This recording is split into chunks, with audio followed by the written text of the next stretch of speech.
Welcome to our channel. Today we how to enable capital gains reporting with TaxAct step by step clearly. To enable capital gains reporting with TaxAct, start by logging into your TaxAct account. Once logged in, navigate to your tax return. Look for the Federal section in the main menu and click on it. Within the Federal section, find and select Investment Income. Choose Capital Gains and Losses from the options presented. You may be prompted to answer questions about your investment activity for the tax year.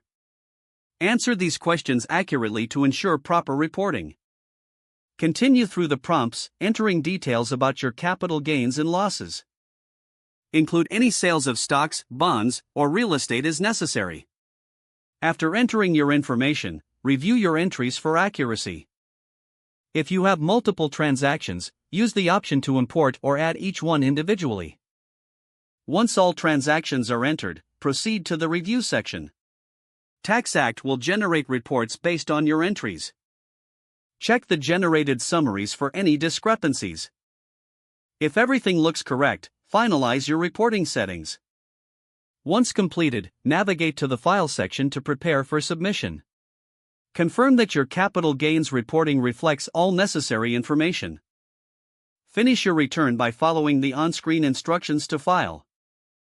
If the page does not load, refresh the browser or try again in a private or incognito window. Make sure you are using the correct email address, then retype it carefully to avoid small typos. If your password is not accepted, use the reset option and create a new strong password you can remember. Check your spam folder for verification or security emails, then complete any requested confirmation steps. Enable two-factor authentication if available to improve account security and reduce unauthorized access risk. After signing in, review your profile details so your contact information and settings are accurate and current. If you see an error message, note it down and try again after restarting your device and internet connection. Log out when you finish, especially on shared devices, to keep your account and payment information secure. If the page does not load, refresh the browser or try again in a private or incognito window.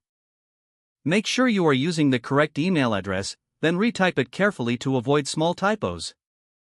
If your password is not accepted, use the reset option and create a new strong password you can remember.